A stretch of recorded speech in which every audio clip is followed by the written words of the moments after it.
Hey now, how's it going? This is Rob here from Rob School of Music, but today it's not Rob from Rob School of Music. It is Rob, the author of this book, Shreds, and I am so honored to be hanging out with my storytelling expert, writing coach, probably one of the coolest people on the planet, Miss Kristen Spencer. Hello and welcome. Thank you for that wonderful introduction. Well, I am really excited because I actually had people tell me, I wish Rob would let someone interview him. And I feel so privileged to be the one to do that. So, why don't we kind of switch the tables, turn the tables a little bit? And I'm actually going to start over and reintroduce Rob as if he's the guest and I somehow have a music YouTube channel, which would be crazy, but cool. All right, so welcome back to Rob School of Music. And today we're actually going to talk about the man, the living legend, the soon to be best-selling author. I have huge faith in that for him. We're going to talk to Rob Spampinato about his journey from, let's say, awkward teenager, right? To Yes. epic rock star. Can we use that language? Is that okay if I call you an epic rock star? In my mind, that's what I am, so sure. Okay, well, I agree with you 100%. So, the exciting thing is in today's interview, Rob is going to answer all of the questions that he is normally asking. And I get to ask him and kind of tease him a little bit. And we're going to find out also some of what is in his amazing new book that I cannot wait to be released. Everyone in my staff has not only fallen in love with the book, but also with Rob himself because it's so good. The stories are so amazing. They're so relatable. The advice is like top notch. And we can't wait. All of us at Literary Symmetry, which is where I work, where I'm the boss lady, we can't wait for you to read this book. So let's go ahead and dive right in. Are you nervous about this interview at all, Rob? Strangely, a little bit. Yeah, it's weird, but I'm ready. I'm ready to go. Okay, so we're going to start with the first question. What was the first record or concert that made you say, I want to do that? It's complicated because my dad's a musician. So music has been around me my whole life. He was, as growing up, he had bands and they'd practice in our basement or living room. So that was cool. It's dad, he's playing music. But there was a disconnect. I never really like started when I was 5, quit when I was 6, told that story a million times. But that's little boy. Like, so what made me pull the trigger and this is what I want to do? My friend James and his sister, who was my babysitter at the time, took me to see No Doubt at a local community college, and it was my first rock show. It was my first show of any kind, and it was Oh my general gosh. admission. So we're shoulder to shoulder. It was on a Tragic Kingdom tour, so showing my Ah, age. the best And one. right, yeah, I mean, people were moshing during "Don't Speak." It was insane. I love And it. there was Unwritten Law and Shelter were the other two bands, and that's like burned in my brain. And I saw them on the Oh stage, and my I said, gosh. "Wow, this is cool. This might be something um, I could do with my life." And then it was gradual from there, but when I actually started to play music, that was just ultra present in my mind a couple of years later. That yeah, that's definitely the spot where I was like, oh, You don't even tell that story in the book. This is my first time hearing about this. Like, you guys don't know. I have spent so much time with Rob in the last 4 or 5 months. I've heard, I feel like almost every story. I've heard a lot of stories, and I have never heard that one. I'm a huge No Doubt fan. I love Unwritten Law. Like, you don't oh even really? know. Yes. So that is so exciting. I mean, everyone knows Tragic Kingdom is epic, right? So you like see Gwen Stefani up there, like you see the band rocking out, and you just thought, I want to do that. 100%. And it was the whole experience, like not even just seeing the band because I wasn't playing music at the time. It was just the feel of it all. And like we went right to the front of the stage, and we couldn't get to the center because there was too many people. So we were Mhm. kind of to the side, standing in front of these giant square rectangles that were subwoofers. And I couldn't hear for like a week afterwards, but it was amazing and worth every second.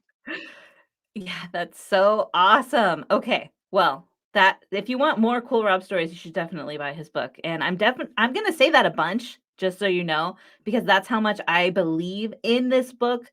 I'm book obsessed and I don't recommend a ton of books, but his is one I definitely recommend. And in the book, you talk about this next question a ton, right? How do you deal with stage fright? Oh, awesome. Yeah, I've asked that to so many different people, and I've gotten so many different answers, and some of them are my answer, and some of them are different. I think it's truly an individualized thing.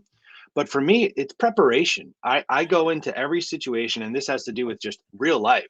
Like, really, I run this in my mind when I'm going to order a coffee. And I'm like, okay, I've already ordered it. I did it, even though I didn't. It's so silly, but that's how it is.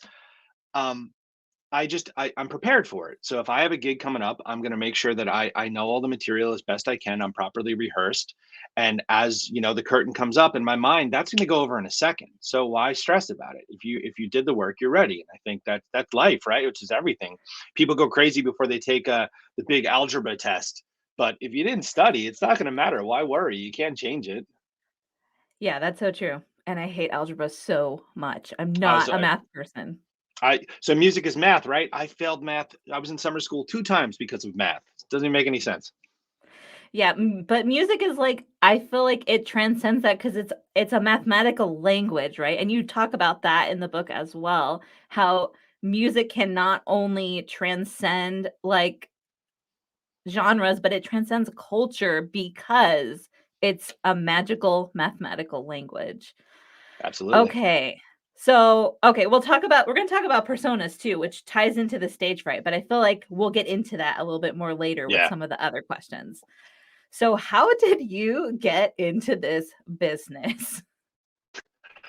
It was so strange because I have this very specific memory, and I don't think I talk about this in the book either. It's funny because reliving my life story, like on paper, I'm like, wow, oh my gosh, and just a new thing pops in. So I have this very distinct memory of hanging out with my friend Eric Bornstein, who I don't talk about at all.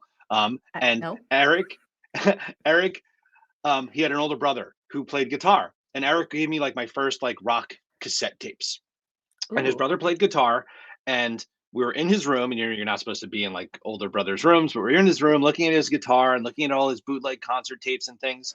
And I said to myself, man, what an idiot. Why would anyone ever think they could be in a band and actually be famous? That's just insane. Why bother? And 6 months later, my friend James says, hey man, I'm playing guitar. You still got the guitar you had from when you were a kid? And that's just where everything changed. And it's so crazy to me that in literally half a year, my entire life's purpose went from this is ridiculous to I'm going to do it. And then I think within the band I was in, what got me into where it ultimately went is I sang in my bands when I was first coming up, which is something I don't recommend anyone looking to try and find, but I did do that. And everyone else was afraid to do it. So I just found myself inventing this persona, going back to that initial thing that we were saying, um, building this character up, and that sort of just morphed. But I think really what got me into it was no one else wanted to. And then my father, as I said earlier, was a musician, and he has just been my biggest supporter the entire time. He has financially fronted every musical endeavor I had for the first 15 years of my career. He would take us to the music store and find, whatever amp that I was into, and then get a second one for James to play through. So Oh, there was that's no so cool. competition. Yeah, it was just incredibly generous. So it stems from him. He's definitely planted the seed, but there's just these little weird by chance things along the way that pushed it through the funnel. And okay, so you talk about this in the book as well, how your parents were very supportive and how your dad was like your biggest fan and he would front, like he would drive the box truck to the shows, Yes. which we're going to talk about a little bit later. But I know that a lot of the people who watch this channel, they don't necessarily have a good support system built into their family. So, how do you deal with that in the book? Because I know it's something that was really important for you to get out there for people who are trying to build a musical support system. Well, I think it's just finding it where you can. I was very, very lucky to have a supportive family. Be up to my parents, aunts, uncles, grandparents. They believed in this thing I was trying to do with my life, and I think I'd hope all of them are very happy to see that it actually went somewhere. Because there's certainly some times where it seemed like it couldn't. But for those who don't have that, don't feel alone. You can find that same thing in your bandmates, in your guitar teacher, in your teacher in school. Someone's going to believe in you, and you just got to find that person. And music is a great way to find those people because you're all hoping for the same thing. I think any older musician who sees a younger musician reaching for it and kind of craps on them, well, that's kind of a jerk because it's cyclical and we're all Ugh, just yeah. moving the wheel forward and sharing these songs and sharing these experiences. And that's a big part of what I do with the school.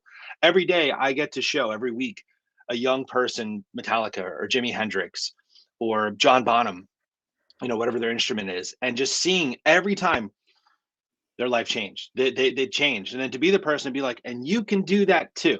I think it's just finding that community. It's very important. Yeah, that's awesome. I mean, it's so important to find people, and I think that's one of the things that really, for me, set your book apart from a lot of other music books was that, oh, you have all these mental health ideas built in, which is really refreshing. And I can see even with the early reviews you're getting, a lot of people are like, I love how holistic this approach is. And I just want to say directly to the watcher, the viewer, from Rob and myself, we believe in you. So if you need to, one of the things that Rob says in the book is borrow my belief. You can borrow our belief. Like Yes. we believe you can do it. So don't give up. Keep going forward. And that's also something that you'll get more encouragement of inside Rob's personal story.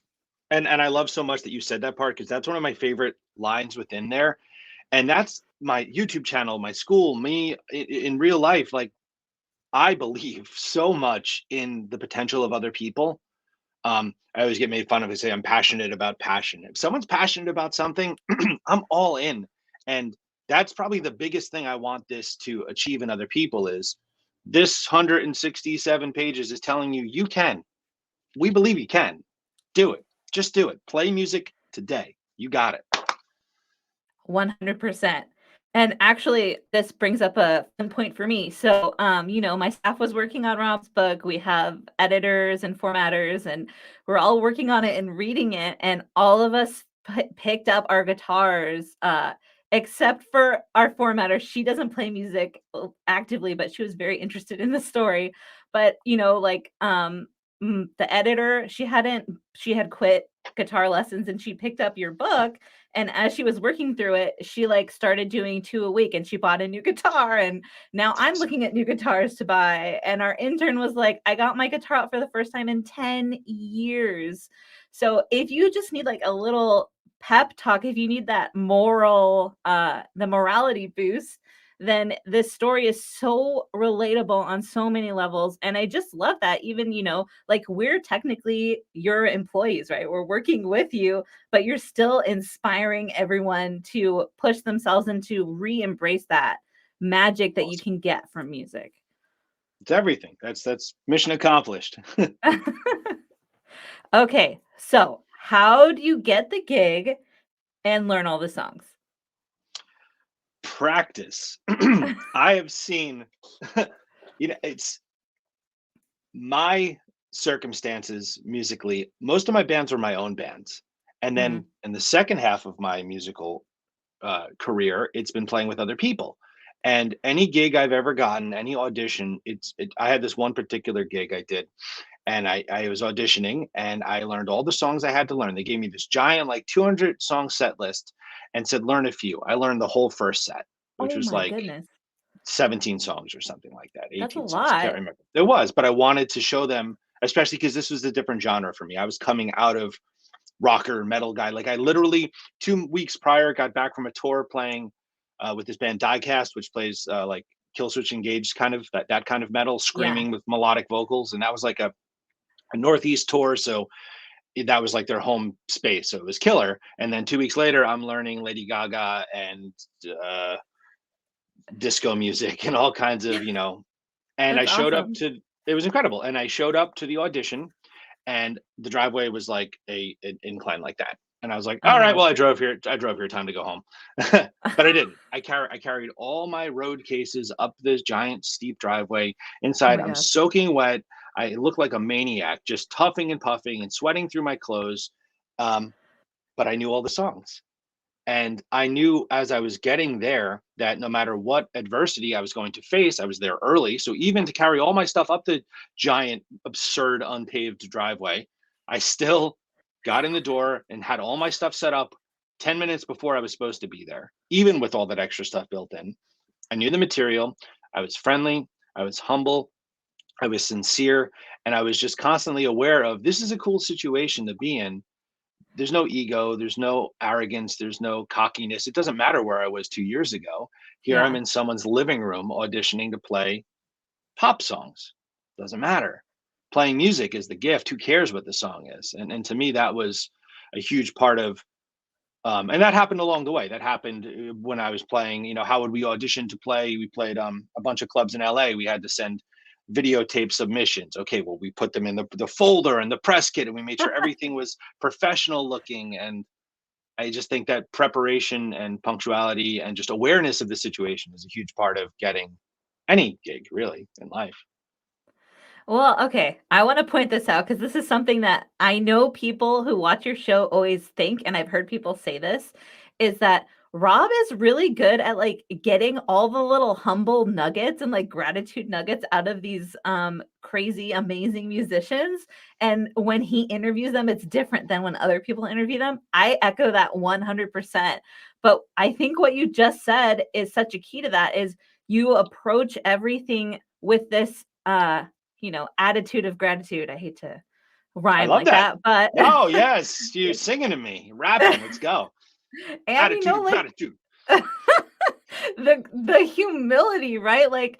How how did you get that? That's so hard, especially for someone who performs on stage for a living, right? It's really easy to let the ego get to you. So do you Right. feel like it's more something that your parents instilled in you? And I know you definitely have talked about your dad and how he was like very business minded, but also very grateful. So where do you think that comes from? How did that become your superpower?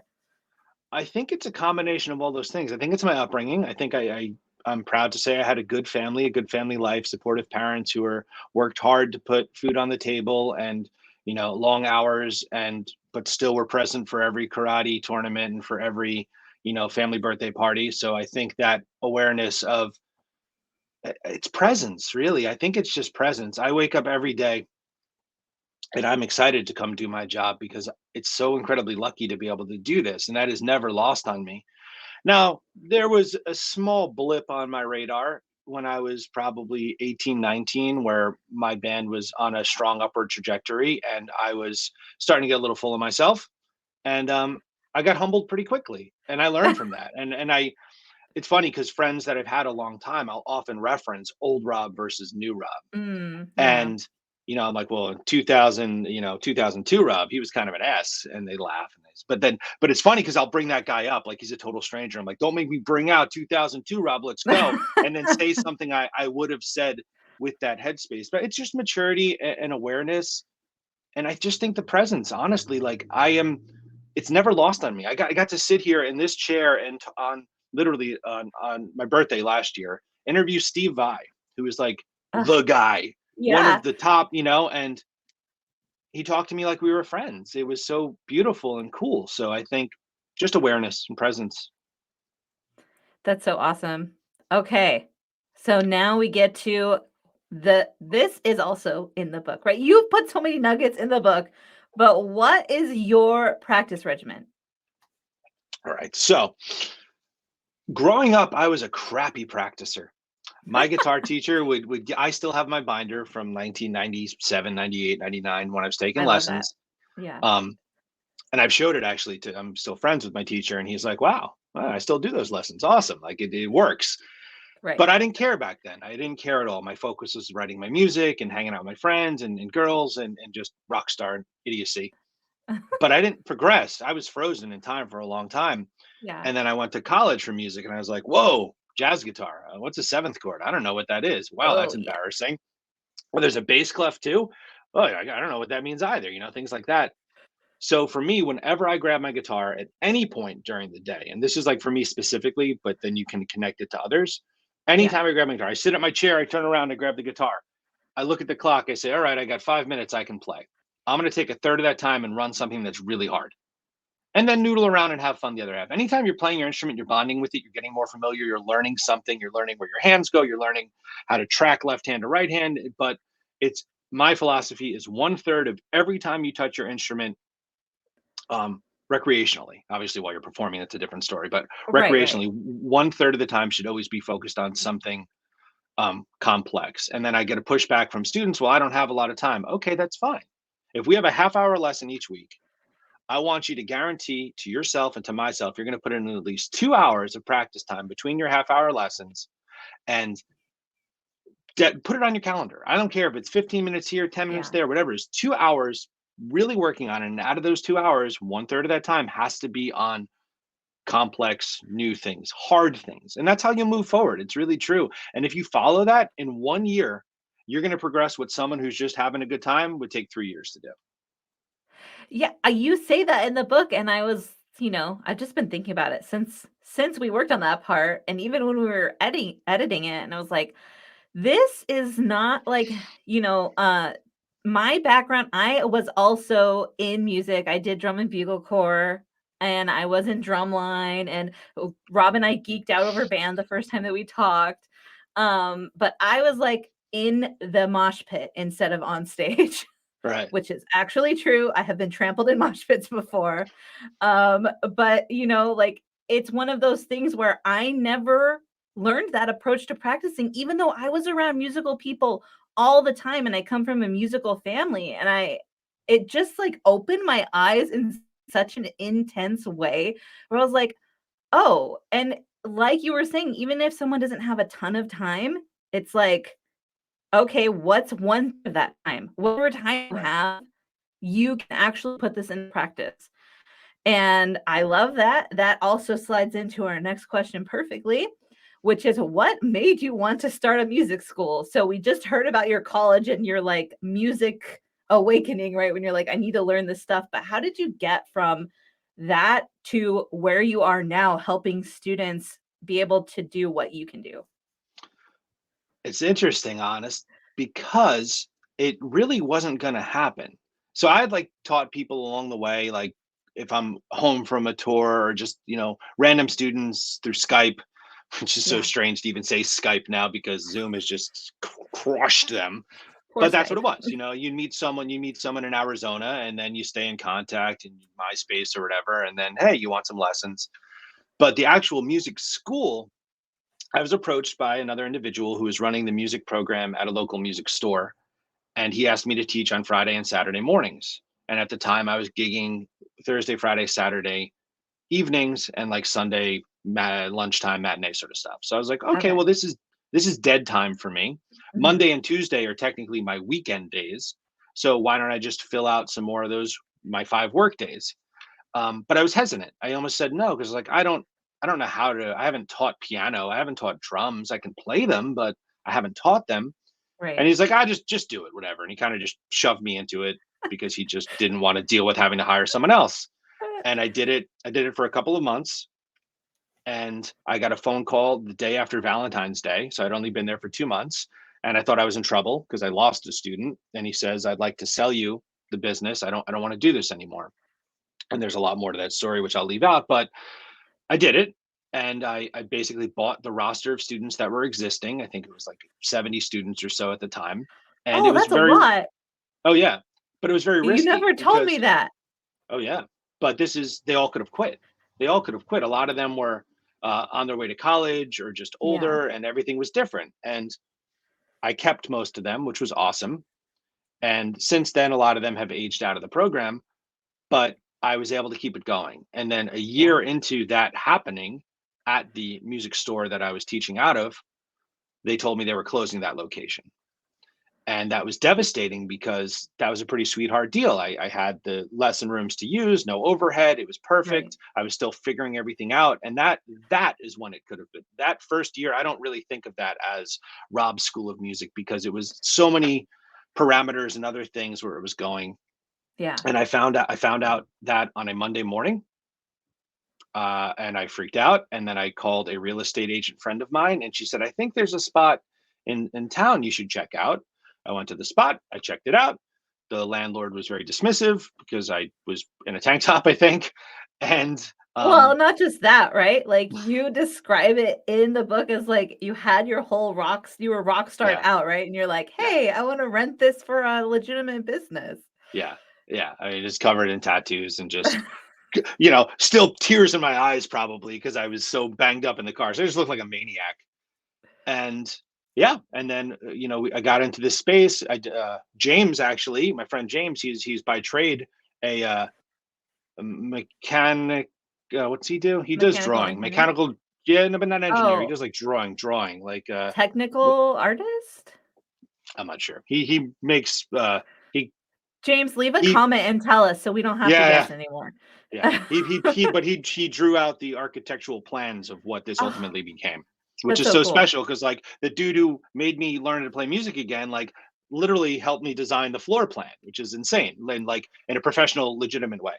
So yeah, Oh, that's how I got I into love that. this, and this space has just grown and grown and grown, and we have the stage here now, and we have um, more students than we've ever had in the building, plus another probably 100 or so students virtually around the country. So it's just been the coolest thing. But it started with I'm imposter syndrome. I can't do this. All right, Yeah. let's see what happens. To oh my god, everything fell apart. To let's just keep going. And I love it. And I actually have some really cool expansion things that I'm working on also. So cool stuff coming.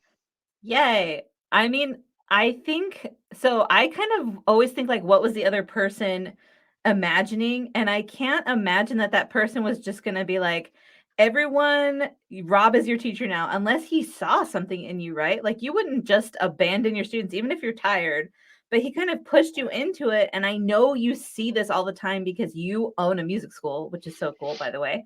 But just because someone's good at playing music doesn't mean they're good at teaching music. Yes. I think with this particular individual, my family had owned a pizzeria in the same shopping center. So he had seen my personality there promoting the business and stuff. We knew each other through music. So yeah, I think there was a part there, but you're totally right. I mean, I meet people, you turn off that sound. I don't know if you hear that sound, but that sound comes in. I meet people all the time that are like, yeah, I'm awesome. And they can play circles around me, but man, they couldn't teach you how to just hold a guitar, let alone play it. Yeah, I mean, it makes such a big difference to have someone who understands different learning styles, and I know that, like, at your school, it's very customized because everyone learns differently. Yes. So, that's yeah, I love that so much. Okay, we're Yeah, I gonna think do that, the oh, go ahead. yeah. Go ahead. No, I just gonna just on the customized part. I think that's really what makes this a unique sort of thing. And it's just not one size fits all because that's not how anyone learns. I mean, maybe public education they teach you that way, but I don't know. I meet Yeah. a lot of people who don't remember anything from public education because they were just shoved through the Oh, man. system, Don't even get me started. Do not even right? get me started on that. I totally agree. Okay, so let's go to the desert island. Are you ready? I'm ready. Okay, if you were trapped on a desert island, with what guitar would you have? Guitar, amp, and pedal, and you can only have one of each. Okay. Oh, yay, show and tell. I love it. Okay. So it's this guitar. Okay. Um, so I've been endorsed with PRS guitars since 2007 or six or eight, one of those. I'm not really sure. Okay. And they've just been incredible to me, and I love their instruments. The attention to detail, it's not an advertisement, it's a fact. The craftsmanship, it's just Paul Smith is a genius, and the stuff he does is everything is there for a reason. So I had been with them, and some weird life stuff happened, and I stopped playing music for a bit, and like it was over and it was gone, and I got rid of a lot of my guitars, and it was just a really sad time. And Oh. then in 2016, um, I'd been doing this acoustic thing for a while, and I was like, we're gonna put a band back together. I need to get a cool electric guitar. And I saw a picture of this very guitar in a magazine, and I put it on Instagram, and I was like, dream guitar or something like that. Uh, And then I reached out to PRS, and they're like, that particular model, the neck is made of rosewood, the finish, the top, we don't have a ton of those. Like we just that's not something we can get for an artist at this time. I was like, yeah, fine. I understand that right, entirely. right. Yeah. And then in 2019, I was scrolling through the internet and I found one, which was this one. And PRS guitars, they have a tag when you buy them that tells you when they're manufactured. And it had been manufactured in 2016. So it was of the same year of the one that Oh, I man. found. And it was manufactured on April 21st, which is my birthday. Which I So know, if you don't yes, know Rob's birthday, you're about to because his book, his Kindle drops on April 21st, which is so yes. exciting. Okay, sorry, get Yes. back into your story now. So this would be the guitar. It's Yeah. made of mahogany. It has a maple top. It has two humbuckers, but you can make them single coils, and it does every sound I need. I have 60 something guitars and counting, but if I had just one, this could do everything I need it to do. So that would be the Desert Island guitar. The Yes, nice. amplifier would be a Mesa Boogie Mark V, which is a high gain amplifier, but it also has a really good clean channel, so I could play distortion and clean guitar. And then the pedal Okay. I would bring would be um, probably like a Strymon Big Sky, which is like a delay, a reverb pedal, Yeah, like ambient sounds. So yeah. nice. I mean, I like how you're like, "Okay, I know for sure the guitar, I know the exact amp, which pedal am I gonna take?" Yeah, the pedal's a problem because they all Yeah. do different things. I picked a reverb because reverb, you can kind of make that sound like delay, so you can play off of yourself. So if I'm like alone on an island losing my mind, at least for those one third of my playing time, I can do cool things pretending to play with someone else. Right. That is sad, but very thoughtful. Okay. So I don't know what this question means. Just so everyone knows, I play the acoustic guitar and I was in percussion. So I haven't gotten my first electric yet. I'm like this close to going out and buying one. Like I was going to go buy one yesterday because it's all Rob's fault. But so what are your thoughts and can you explain what this means on amp modeling technology versus tube amps? Yes. Good question. So a tube amp would be like these here. Um, two types of amplifiers: a tube amplifier, which has vacuum tubes inside of it, little things that look like light bulbs. And that is where a lot of the tone comes from. But the Okay. problem with the tube amp is they're really heavy in weight. A lot Mhm. of them, you need to get them pretty loud before they hit the sweet spot. And they're Okay. fragile. And they're Right. fragile. Yeah. Um, all of my gigging and touring up until probably 2018, I would take one of those with me. Amp modeling technology is companies like Line 6 and Fractal and Kemper have these, they're basically computers where they've taken all the sounds from all these various amplifiers and replicated Mhm. them. And it is a huge point of contention with guitar players because does it sound as good as the real thing?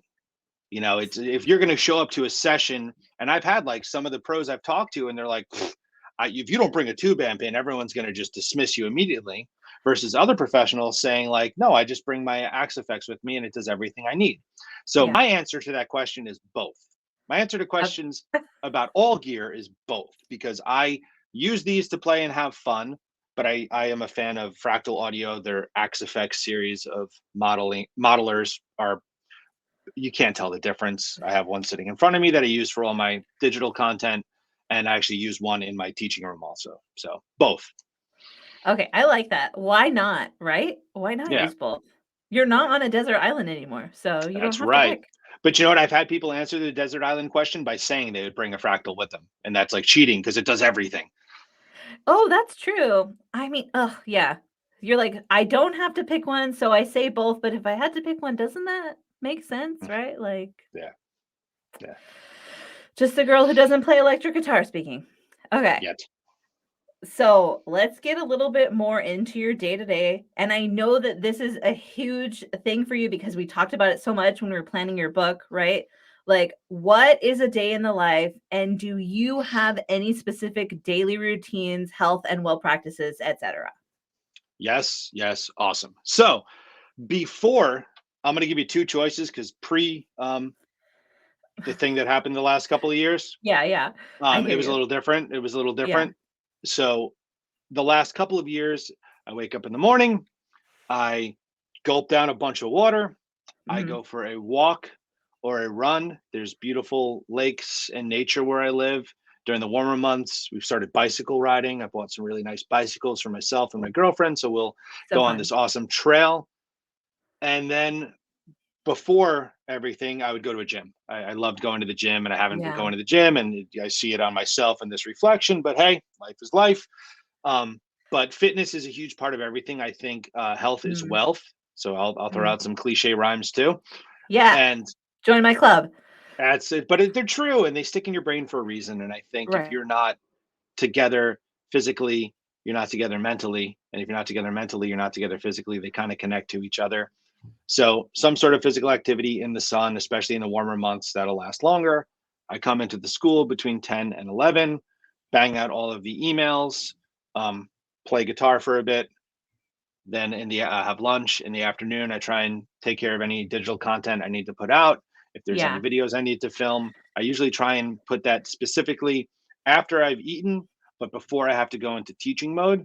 Because at this Mhm. point, I'm still teaching a couple of lessons a day. I have a bunch of other amazing teachers who are doing that, but there's certain people that I still work with personally. Yeah. Um, Eat dinner, and then I have usually band classes at night that I run, which is a lot of fun to see the kids play together. I eat dinner way too late. I watch shows like The Real Housewives of New Jersey. I'm totally cool with that. I love it. Um, and then I try and read. I try and read before bed to shut my brain off because my brain is always going. Yeah. I'm accused frequently of not being in any particular moment, which is Mhm. ironic because I think my presence is what allows me to be here. But often I say I am omnipresent because I'm many places all at once, which is the reading kind of centers that. And I think that's reading is the best thing you can do because you're investing in, if it's a nonfiction book, you're investing in your imagination.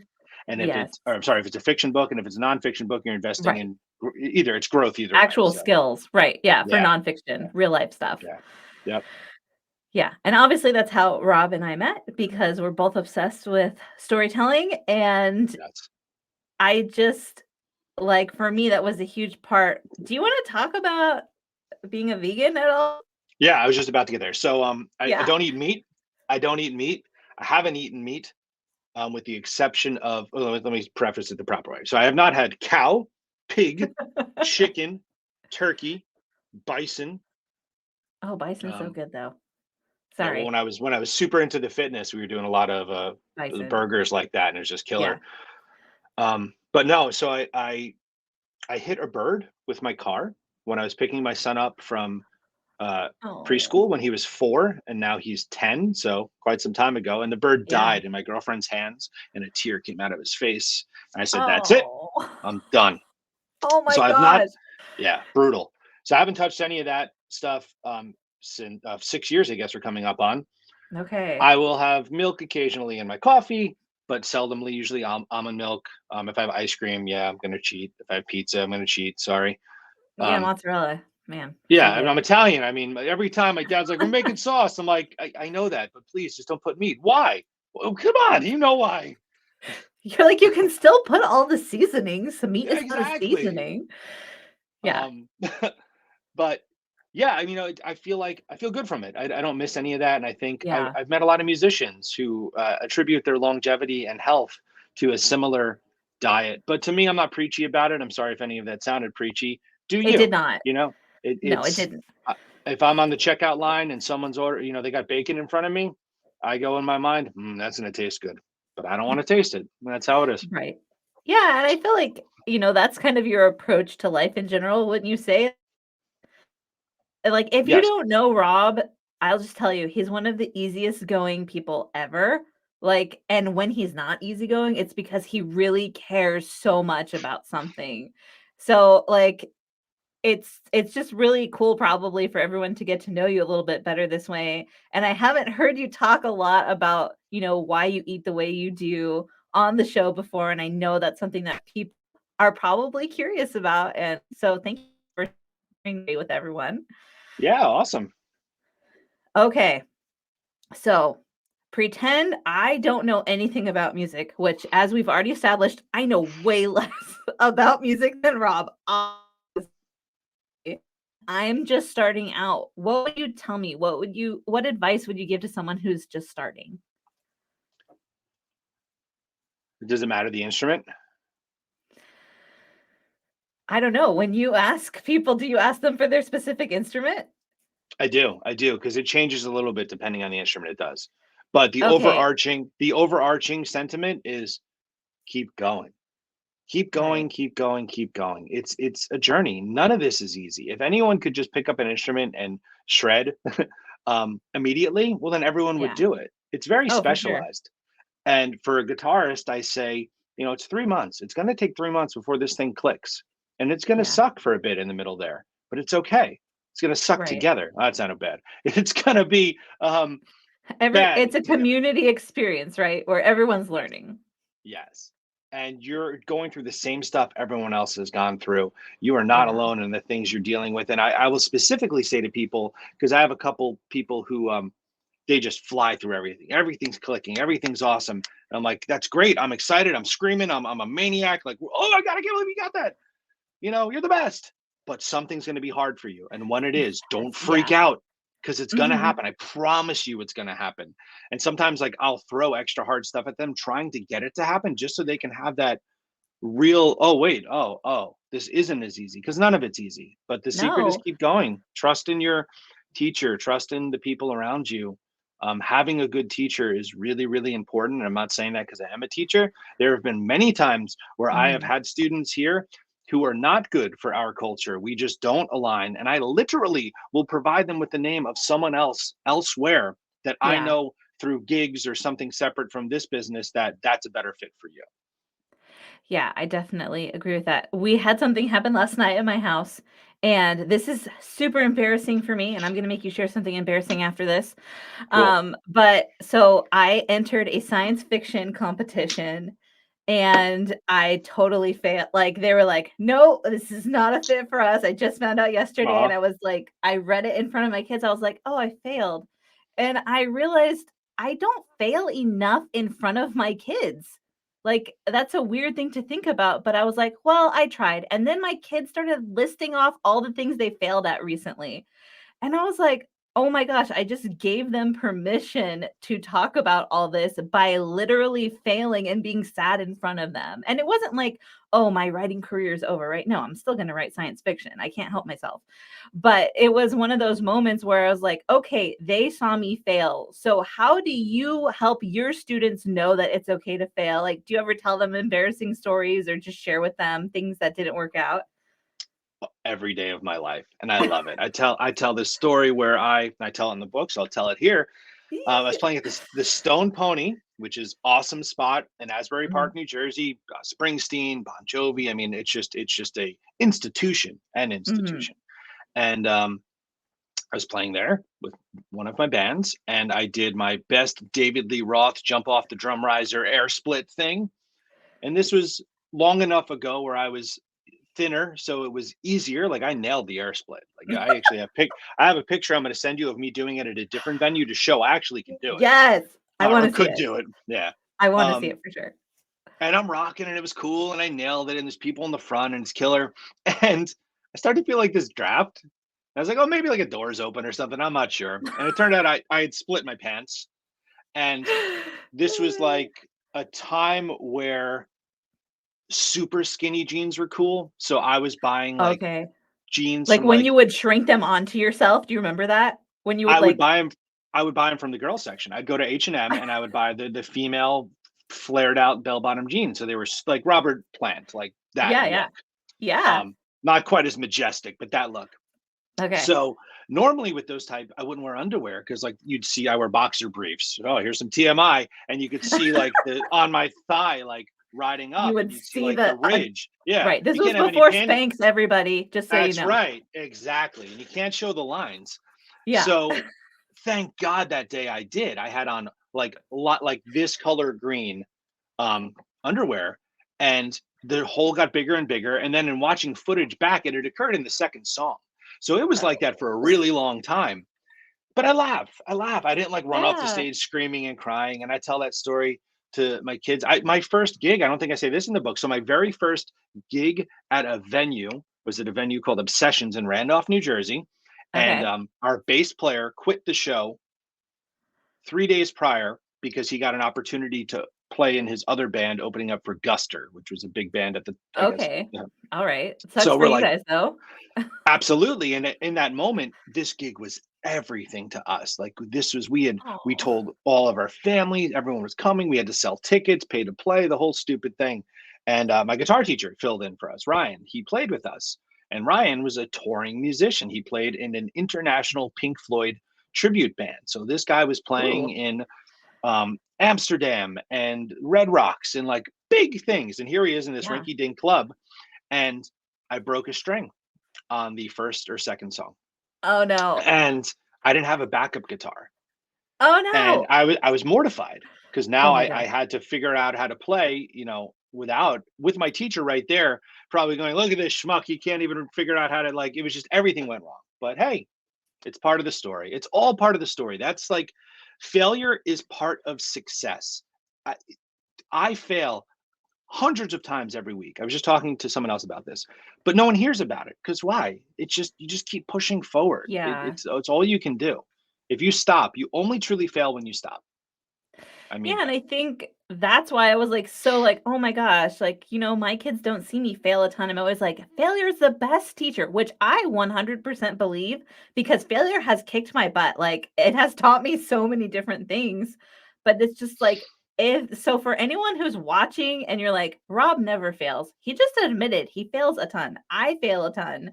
We Yes. want you to know it's just part of it, and it's okay to fail because if you don't, you're not gonna learn as quickly.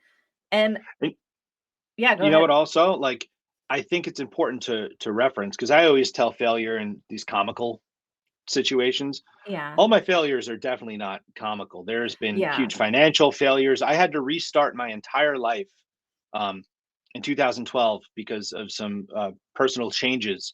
And I started from zero, everything from zero. And now I've gotten back to here. I had a restaurant in 2008, and in 2010, we had to close that because Mm, the economy was just tanking and it just wasn't awful. working. Like Yeah. that to me taught keep going. Don't take your foot off the gas. Those failures haunt me, but they also motivate me every second of my Right. life.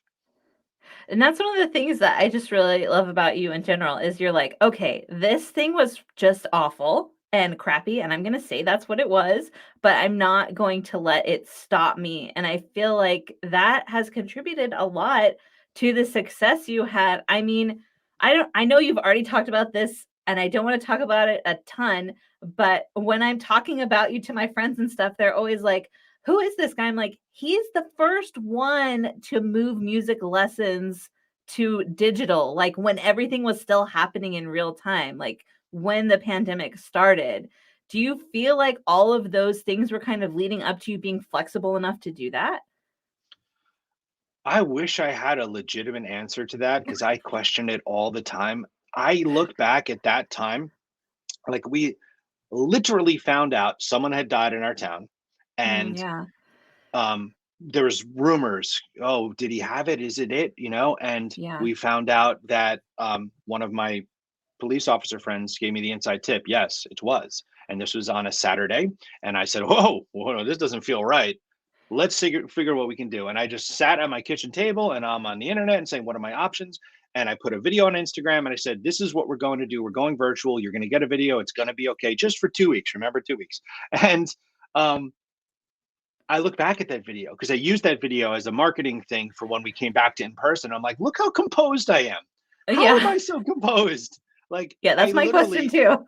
yeah, I think because it's exactly what we just said. It's Yeah. there was adversity coming, and I had two choices: sit down and cry, or punch my way through it. And I punched my way through it. And I, when my time ends, hopefully 100 years from now, if there's one thing like I want people to remember, it's that like that guy Yeah. kept going. Like he didn't. I wasn't naturally good at music. I never was. I'm painfully shy. I'm awkward. I stutter. I say like a lot. I suck at eye contact. There's a million things wrong with me, but you can never say that I didn't try. And I think that's the Yeah. secret to life. Just try. I love that. That's so good. Okay, I'm gonna ask you a question that's not on the list, and then we're gonna do the rapid fire questions, okay? All right, I'm ready. Off script. I Okay. like it. All right. So you all don't know how hard Rob has worked on this project and how brave he has been. And I want to know, was writing a book like what you thought it would be? Yes and no. Okay. Explain. Okay, so the yes, um, Actually, no, I'm going to say no across the board, but not in Okay. a negative way. Not in a negative way. The recapping, because there's this whole thing of, well, who am I to tell this thing? And then like from Yeah. incredible positivity and just been so awesome in, this is Oh. the right move, you can do it. Like that got me through it more times than you know, because there were so many times along the way where I was like, who the hell am I? Like, no one's gonna, why? Yeah. And then now to like see it all together, it is so much more, just forget how cool it looks and feels, but like to see the cohesiveness of literally my life's work, my everything from quitting at 6 to starting at 13 to every bad gig to every torn pants to every heartbreak, and then personal Yeah. private things along the way. Like, I didn't think it would be as cool as it is. Not minimizing how cool I think it would be, just it's making me remember things about my life that I think Yeah. will be valuable to people going forward. So whomever reads this, whatever comes after this, if it's another book or something more specific or a lesson or mentoring or whatever version of me I put out to the universe, a better version is coming out because I'm tapped into the vein that I didn't Yeah. even know how to find. And this made that happen. And I didn't anticipate that. It's pretty mind-blowing, right? Like, it's crazy. You don't I've written over 20 books now, and every time I sit down to write a book, it's never what I think it's gonna be. Like, the Yeah. things that come out, it's so interesting, and I find that the writers that I work with, they have the same experience, but yeah, obviously, it was a pleasure to work with you. I'm so glad you let me help you with this project. It is one of my favorite books ever, and that's saying something because I have a degree in literature, just so you know. But yeah, so Thank you. I'm gonna tell everyone go out and buy this book, and not just because I helped Rob with it, but because I honestly believe in it. Everyone on my staff loves it. The reviews are coming in great. We're like, and if you're like, who should be my online teacher? I didn't tell Rob I was gonna do this, so he just has to grin and bear it. But Rob is the person that you should trust to learn music. Like, my kids are not going to take music lessons from anyone outside of Rob's School of Music. I will never do that. I'm going to try to talk Rob into a very specific course at some point in the future that doesn't exist yet. And hopefully I'll get to be one of the first people in it. But you can trust him 100%. And if you're a parent, I have 3 kids. Like, I would trust him to teach my kids because he cares. He's not, and you'll see that in the book. There's so many stories of just like him caring more than other people would have. And to the point where I'm surprised he's not completely burnt out because he just puts so much of his heart out there. But okay, that's enough of me shamelessly plugging Rob's business because I 100% believe in it. And if you know me, you know I don't lie. I'm like an integrity person. So Thank you let's so much. transition, not awkwardly at all, into the rapid questions. All right. Okay, so I asked Rob for the music beginners, like myself, right? I'm not a beginner, but I still don't understand some of the stuff. So he's actually going to explain some of the more technical ones for all of you who watch him do this with these like amazing, epic rock and roll stars, right? He's gonna help those of us who aren't necessarily in the game already understand what some of these are. Okay, Yeah. humbucker or single coil? Did I say that right? You said it completely right. Hold on. Let me take a sip of my vegan protein shake laced with 3 shots of espresso. Let's go. Oh my gosh, that's so much caffeine. Boom. Monday, Tuesday, whatever day. All right. So, humbucker or single coil? So, He's gone to the guitar wall, ladies and gentlemen. an electric guitar can have 2 general types of pickups, this type Yeah. or this type. If you Okay. notice, this type looks like just 2 of this type next to each other. Yeah. Single coil is 1 magnet wrapped in copper, and that's the first type of pickup that existed. Think Jimi Hendrix, think Mm, Eric Clapton, that's your tone. nice. Humbucker is 2 single coils wrapped together, so it bucks the hum. This will buzz, Oh, zzz, 60 yeah. cycle hum. It's annoying. This does not make that sound. It's also beefier. Think Mm, metal. yeah. My answer, if I had to pick one for my entire life, would have been this one, but now it's this one because the single Oh, coil is more expressive. Okay. Funky stuff, articulation. There's just more, you can get more you out of it. So single All coil. right. That was very informative and entertaining, I have to say. Cool. Okay. Okay, Les Paul or Strat? Oh, this is a hard one. Yes, because PRS is the answer. But I do like that answer. For anyone who doesn't know about PRS, you should go watch Rob's interview with Paul Reed Smith yeah, because it is like mind-blowingly awesome. Just an FYI. thank you. Yeah, he was just generous to give me the time. But a PRS guitar is the perfect blend of both. Yeah. It's mahogany with maple, like a Les Paul, but you can get those single coil tones. So that would be my answer. But it's not. It's not one of. It's against the rules. The answer is all of them because they all really do something different. It's a really unfair question. But the Yes, next and two, you I can be specific. you ask people that question all the I time know. and you I'm an make ass. them Yeah, give an answer. So I you know. have to answer. You have to answer, Rob. Strat, Strat. Okay. All right. I made him do it just for you. Yeah. Okay, Strat or Telly? Tella? Yep. So a telly. Yep. So a Stratocaster or Telly. a Telecaster. So a Stratocaster would be like the pink guitar I just held up, and then a Telecaster would be this shape, which they're just two different types Ooh. of Fender guitars. You can hear me when I Okay. walk away, right? So Stratocaster, it's more diverse. That's what I would pick. Okay. Strat. Okay. We're going back to Les Paul now. So Les Okay. Paul or SG? So an SG is like Tony Iommi or Angus Young, that shape.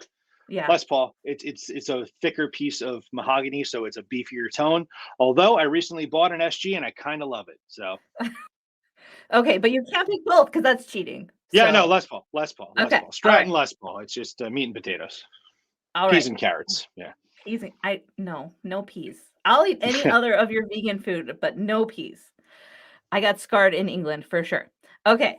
So, trem or hardtail? Okay, so what I mean by that is, does it have a whammy bar or not?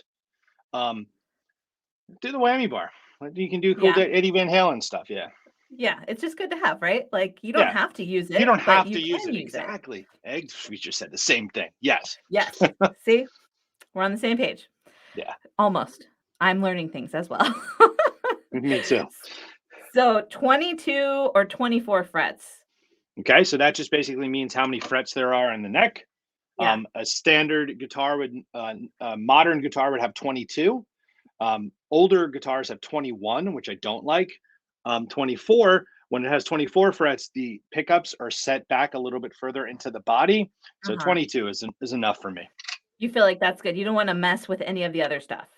Yeah, the 24 frets, it plays differently. It feels different Yeah, in your hands. that totally makes sense. Okay. Thin, medium, or thick pick? I like thick picks. I use a 0.90 thickness. You can't bend it very Yeah, easily. It makes I this use thick sound. picks too.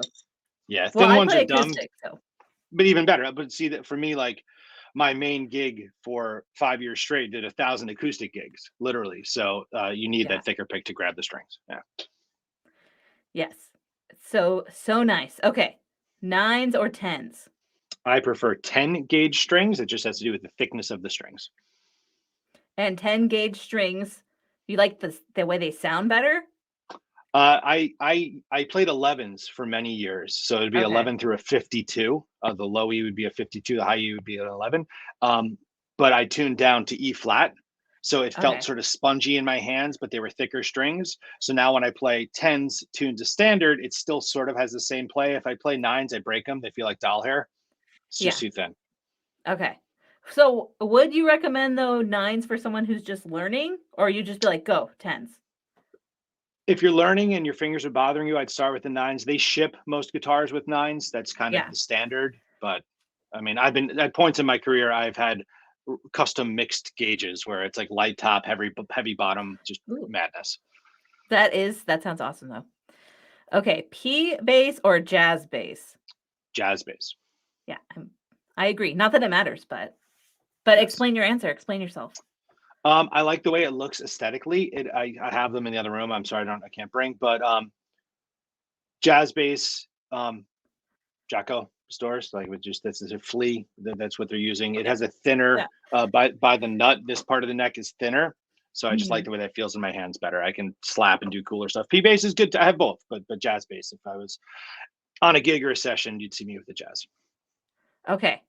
Good to know. All right. This is like the real one, right?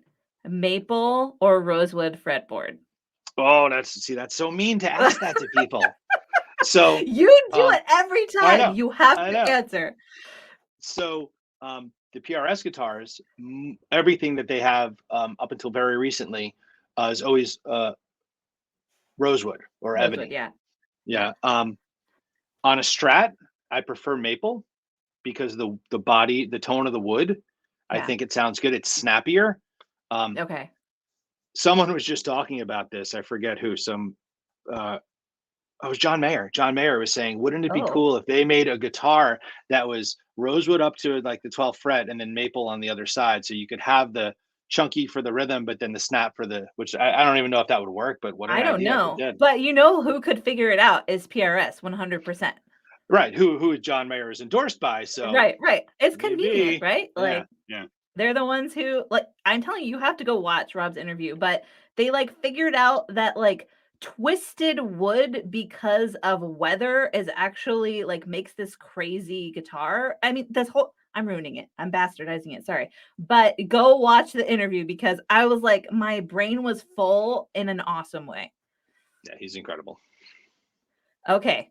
Martin acoustic or Taylor acoustic? I have a very strong opinion about this one. I'll tell you. So do I, but I'm a hypocrite. Ready? So I've been a Martin guy forever. I have a Martin I forget the model number. It's not a fancy one. It's just like Okay. right, you know, a Middle. $1,200 middle ground for them. Yeah, yeah. Like right when you get into their American made stuff. And I have, it is a rosewood body. It sounds perfect with Sam's voice. That is the main heated exchange acoustic duo guitar. Yeah. But I just bought myself a Taylor for my birthday. So we'll see when that comes tomorrow. Where do you go Okay, on that? you have to tell me. I have a Taylor. I was like I thought nothing could sound better than my dad's like 1983 yellow-eyed Yamaha because that's what I grew up hearing, right? Like it still is my favorite sound, even though he's like, "No, here's a Gibson Hummingbird." I'm like, no, I'll take the junky Yamaha, please." But when I got my Taylor, everyone in my family was like, "How does it sound like that?" And then they played it Yeah. and they're like, "How is the action like that and it sounds like that?" And I'm like, "Yeah, you guys should just go buy one." But they just steal mine and play it. You know, it's they do different things. It's an unfair question. Again, I'm an asshole Yeah, because a Taylor and a Martin, they're very different animals, even though they're both yeah. acoustic guitars. And those old Yamahas, don't sleep on those. Yamaha has amazing acoustics. So I know. I can imagine what I'm that sounds wrestling like. for that. Like, my dad's like, "I'm gonna give it to your brother." I'm like, "Dude, why? Like, I heard it first. I'm the oldest. I should get it." I still Right? maintain that to this day. Do it. Okay. Amp, gain, or pedal? Amp gain. Do you know what that means? Should I explain that? Or Yes, please. Please, okay. yes. So the Bogner, the amp on the bottom, it has two channels. It has a clean channel and it has a distortion channel. Yeah. So it has that would be amp gain, built-in distortion. It's Okay. there's a circuit in there that's overdriving the tubes. So it's a synthetic way of making it distort. This Marshall up top, it only has one channel that you have to crank to get it to Okay. break up, or that little box on the top is called an attenuator. So it basically you plug it between the amp and the speaker, and you can crank the amp, but then it squashes down the dB so you don't blow your face Ooh. off. Yeah. Um, for my entire life, it was amps with because tube amps, you want that distortion. Right. The last really big band gig I did, I brought a um, Fender Twin, which is a clean one channel amplifier, and I used pedals to get all the different distortion sounds I wanted. So again, same thing with the single coils. Rob forever would say amp gain. Now it's kind of the pedals pushing it because you can really color things a little differently. I love this like progression that you're describing because as you grow in something, whatever it is, however long you've been doing it, you will always keep changing your opinions about Yeah. things. I Yep, and love I'm not that so shy much. about it. Like, I Yeah. meet people who are so like this and only this. And I'm like, well, enjoy a boring life because nothing is this and only this. Yeah, totally. Okay. I don't know what these mean. Okay. 6L6 or EL34? So those are the types of uh, tubes in the amplifier that Okay. 6L6 are an American sounding, a Fender, a Mesa Boogie. EL34 is more like your Marshall or EL84. I have been a 6L6 guy forever. Now I am completely agnostic. I don't care. They each do something awesome. But if I had to pick based on the amplifier I said I'd take, that's the Mark V would be 6L6. Okay. All right. So he picked. You heard it. Yes, yes. All right. Is the W for watts 100 watt or 25 Yes. watt amp? Yep. Okay. Yep. So what that means is um, this black amp and the one is a 100-watt amplifier. So to get it, remember I said with the tubes, you got to crank it to get it to sound good. Yeah. This has a master volume, so that kind of circumvents that. But Okay. like the Fender amp that I brought on the gig, there's no master volume. It's a 100-watt amp, so I can put it on like 1.5, and it's blowing people away. That's not very practical. So there's Right, this right. whole trend now in lower wattage amplifiers that you can get them louder without blowing your face off. I prefer the higher wattage amp and just get an attenuator so you can kind of bump it So down in between. not blow your face off, but also still sound the way you want it to. Yeah, because those 100-watt amps, you got to get them real loud to get the tone you want. But Yeah. that headroom to have those extra watts, that's the only way to get that tone. So it's a double-edged sword. Okay. All right. I don't know. I think I know which one you're going to pick. Delay or reverb? My entire life delay, but now it's reverb. I hated Okay. reverb. I hated reverb. I hated it. I hated it. Now, if I play an amp without reverb on all the time, I feel like I am nude. It just catches the note in a beautiful way. You're like, I need that extra covering, Yeah, right? just a little cushion to carry the. If I hit a bad note, this will cover it nicely. But Yeah, there are but they're no both bad awesome. notes. There are no bad Makes notes, sense. though. There we go. Yeah. Yep. It's in the book. It's in the book. Okay. Fuzz or overdrive? Overdrive. I don't understand fuzz. I have many fuzz pedals, and I just can't wrangle them. They're It's untamed not the wild same. stallions. Yeah. Okay. All right. Phaser or chorus? This is the only question where there is a definitive right answer, and the answer is phaser. It is always phaser. But why? Okay, so do you know? So think Crazy Train, Randy Rhoads' guitar tone. It's Okay. distortion, but there's like a little bit of wiggle to it. So Yeah. phaser and chorus are both modulation pedals. They take the Okay. signal and they that kind of thing to it. They throw it. Chorus, Yeah. think Prince's guitar sound on what's that song? Kiss. Boom. So whatever. I'm nerding out. Phaser, I love the way I think phaser because Ryan was in a Pink Floyd band, so I loved Yeah. Pink Floyd growing up, and a phaser is such a huge part of so a song like "Have a Cigar," like that's all phaser, and I just love You that song. have to have it. Yeah. Yeah, that's We're on going to every talk board I've more ever about built. them in a minute. Okay, Okay. Wah or volume? wah, more control. I do a lot of volume with my pinky, like on the actual guitar, so I don't need a Okay. pedal for it. And even All if like right. I want to do like swells, I'll just do it all in my hands. Which he can teach you to do, ladies and gentlemen. Yeah, all these things. I'll explain all these words in great detail. But he'll teach you how to actually do it, which is even Yes, better. yes. All right. Oh, this is like the evil part of your thing, I feel. Okay. Let's go there. Beatles or Stones? Beatles, Okay, Beatles. explain. Justify Okay, your answer, man. so I want to make like a biblical reference, but I don't know how to do it. But first there was this, and then there was this, and before all of that, there was the Beatles. Okay. I think there's a piece of the Beatles in everything I like, and I'm not Mr. Beatles guy. I am not. Yeah. I couldn't name more than 10 songs if I really, really tried, maybe 20. But I don't know what songs on what album, but I recognize the songwriting. I recognize the dynamic between the members. The sum was greater Yeah. than its parts, which is huge in bands because sometimes people get kind of full of themselves, but Yeah. really it's Like that I'm the whole magical band. combination. Yeah. Yeah. Stones are great too. I mean, I Keith Richards is immortal, and when I'm drunk, I do my best Mick Jagger moves. So yeah, but yeah, it's the Beatles. Okay. On that note, John or Paul? It's Paul. I would fight John. We would fight. We would get into fist fights.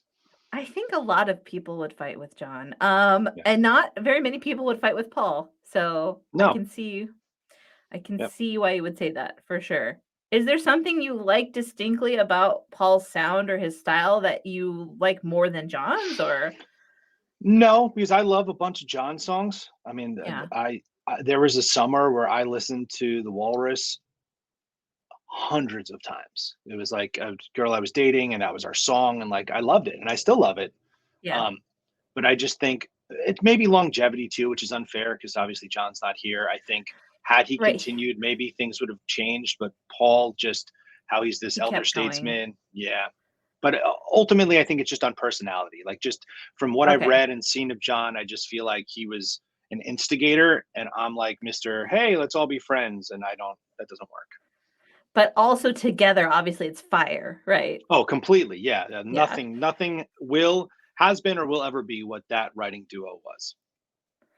Okay, and there's a plenty of music geeking out in the book, by the way. I just wanted to point that out because it's really Yes. fun. Rob goes crazy with all these different band references and song references. And we're the same age, so I understood all of them, which was awesome for me. I didn't feel old this time. Okay, this one I don't know how you can answer. Bowie or Dylan? Bowie, very easily. So Okay, but like, Bob Dylan's a great songwriter. Bob Dylan okay, should write songs for other people. Bob Dylan is a caricature of what he could be. I know It his just early it stuff sounds so different for sure. but I mean another guy, if there wasn't a Dylan, there wouldn't be so many people. But to me, um, particularly in my formative years, I was very showy, nail polish, makeup, girls' pants. So Bowie's androgynous showmanship and the way he was a chameleon. I mean, Yes, he did a record with Trent Reznor, and Nine Inch Nails was one of my favorite bands. And to hear the same guy who was doing Ziggy Stardust do, you know, I'm Afraid of Americans. It's just like, whoa, how are you the same guy? I know, and he would like, yeah, I was watching a whole thing about him the other day, and I'm like, he was honestly a chameleon. That's the perfect way to Yeah. I love him. I would pick him over Dylan, even though as someone who has a degree in literature, I shouldn't because he's got the Nobel Prize for Literature now. But yeah, I'm with you on that. Okay. But Dylan as a Zeppelin. songwriter, I mean, Dylan Oh as a yeah, go ahead. songwriter, I don't want to discredit that. Like his writing and his he can tell a story. It's brilliant. It's just something about I don't know. I'm disconnected. Well, I mean, Bowie could do that too, though. So it's kind of Yeah, like, hmm. Okay. But yes. All right. Zeppelin or Floyd? Led Zeppelin. Led Okay. Zeppelin. So Led Zeppelin is one of my top five favorite bands of all time. That doesn't. I have top five favorite bands. Four of them never move, and then the fifth one it rotates. And Okay. Zeppelin's one of the four that never Zeppelin never moves. All right. So is Pink Floyd not on that list? It sometimes occupies that fifth position. Sometimes it doesn't. It depends on mood because I feel like I can listen to Led Zeppelin music, um, running through a range of emotions. They have more Yeah. acoustic stuff. They have more bluesy stuff. They have heavier stuff. They have um, cashmere ethnic sort of stuff. Whereas like Mhm. Pink Floyd to me, like if I'm doing work, I'll throw in a Pink Floyd. As I point to another screen you can't see. Um, that'll just kind of take me on a journey. But Yes. Zeppelin, like I don't know, like the guitar stuff. But there's again hypocrisy because David Gilmour's my favorite guitar player. So who knows who I am? Well, I think you know that pretty well. All right, Dark Side or the Wall? The Wall. The Interesting. answer is The Wall. Okay. Yeah. All right, why? So Dark Side's awesome. It's obviously awesome. It's freaking Dark Side of the Moon. Yeah. I think for me, when I came into the band, knowing that band, when I first saw um, the Machine, which was the band that my guitar teacher was in, playing at a Okay. club called the Wetlands, which isn't there anymore, in Houston Street in the city, New York City. I walked in and they were playing Comfortably Numb. And there were smoke machines and other smoke in the air and light shows. And I was like, whoa, what is this song? And then the Yeah. first Pink Floyd CD I got was The Wall. And then I went backwards. Okay. I just think Run Like Hell, Young Lust, like there's just so much. And the story, the narrative. But again, the chorus in Us and Them will make me weep just thinking Yeah. about it. So it's they're all great. They're terrible questions. I'm a jerk. Yeah.